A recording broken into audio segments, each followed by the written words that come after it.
You're not allowed to call yourself brown if you've not been disowned at least once. I've been disowned 6 times, so I'm a pro at this. Get your popcorn, get your drink. Let's talk about the most miserable moments of my entire life. I was naked and my mother walked in on me and found out the biggest mistake that I made in my entire life. This, I believe, was worse when I ran away to Mexico.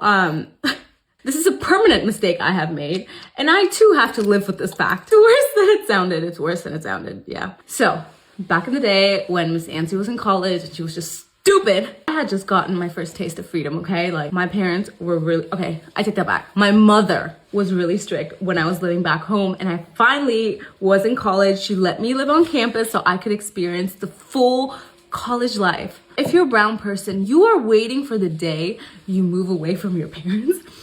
My freshman year, I wasn't even primed to be that bad of a kid yet. This was like the first or second month I was in college. I felt like doing something like really rebellious. I just wanted to be a baddie, okay? And what do baddies have? Baddies have tattoos.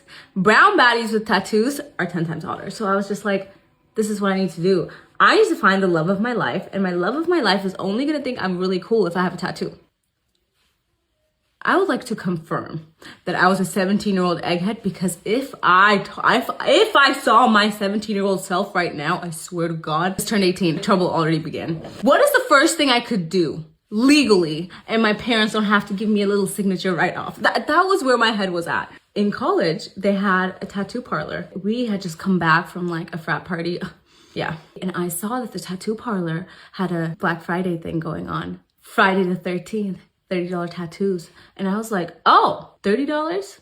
I could lie to my mom and get $30. So my mom was very particular whenever she sent money to ask me exactly what it was for. If I needed money for food, if I needed money for like school or textbooks, she would send hundreds of dollars instantly. But as soon as she could get a whiff of like, yeah, this doesn't sound right, it's Saturday night and she's asking me for textbook money, so I had to be very smart. I made up a lie. And I think it was one of the best lies I've ever told. And I was just so desperate for cash. And I had convinced all my roommates. I had like 9 roommates. I was like, I'm gonna do this. And all these girls were like white girls. And you know what they said to me? They were just like, Nancy, this is a really bad idea to get a tattoo on Friday the 13th. And I looked at them like I was the bad influence. I was the one like, you guys are all pussies. I was just like, don't you guys want to do anything rebellious? And they're like, yeah, my parents wouldn't be happy with that. These white girls were... Reflecting back on it, I'm just like, did my mother not teach me anything? Anyways, this is like what I told my parents. I was like, Mom, I am on my period. And the student center ran out of pads. And I need them desperately right now. And me and my friends are thinking of walking to Target and getting some pads. And I said, the water stopped working on our dorm, so I also want to buy a crate of water bottles. Will you just send me some money? And she's like, yeah, how much do you want me to send you? I said, 30. And by the way, Mom, I'm just gonna Zelle this money to my roommate because she's the one gonna go get it because my cramps are so bad that I'm not gonna be able to do it. You understood what I did there, right? You think I was gonna go to the tattoo parlor and use my own credit card for my mother to find out? You never leave a trace. You should know that. So that's exactly what I did. I got the money. I ended up selling it to my roommate. And it was the night. I dressed up all trashy and we had to look cute when we go to the tattoo parlor, and we went there. And then we got there.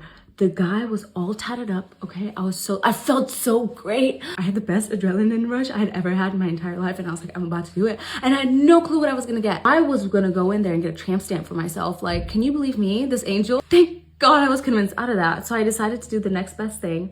I looked into his little books and I was like, oh, I can get this rose. And he's like, where do you want it? And I was just like, I want it right on my hip, right next to my hoo-ha. And that's exactly what I did. I got a rose tattoo right next to my hoo-ha. It was the most painful thing I had experienced. I got the tattoo, all 9 of them were there. They were holding my hand. First thing I did once I got the tattoo, I went on my Instagram and I showed everybody what a brown baddie I was. Like, I'm so cool. I'm the coolest girl. Like, find me a husband. I literally did that to impress the boys. Not that anyone would I hate myself. I truly despise myself. Now, this is the part where the fun ends. It was Thanksgiving break, I came home. I feel like any other person who's not brown would never ever have this issue, but somehow this happened to me. I was in the shower. My mom, she just decides to just open the door and come in. I mean, I'm her daughter and privacy is just not a thing. She walks in and I'm about to head into the shower. She literally said, is that herpes? My poor mother. Like, in her head, she couldn't even fathom the fact that it could be a tattoo. She couldn't even resist. And she didn't resist. She just walked straight up to me, put her face in my coochie, stretched out my tattoo on my hip, came straight back up, and her eyes were red. I had never been so afraid of this woman. My first reaction was, are you gonna tell Dad? She just slammed the door. I don't know what else to say because I'm reliving this in my head, and I could say this was worse than Mexico. She assumed all the things. I mean, she did ask, she's like, why would you get it there? And I was just like, Mom, this is for me. It makes me feel confident. And she rolled her eyes. Oh, and it didn't end there. Oh, no. Her therapist is my younger brother because my younger brother can do no wrong in her eyes, and she was like pouring her heart out to my younger brother. And he was literally not faded. He's just like, okay, whatever. He comes home and we're all eating dinner. I'm like sobbing my eyeballs out. My dad's like, what is happening to you? And he just casually walks in. This is the part where my dad doesn't know. He walks in and he's like, Didi, I want to see your tattoo. Mom said you got a tattoo. I was eating and I didn't even look up at my dad. You guys, okay, this is the end of the video. I'm getting anxious thinking about it. It was one awkward family dinner. Just for your FYI, I still have that tattoo. I am 25 now.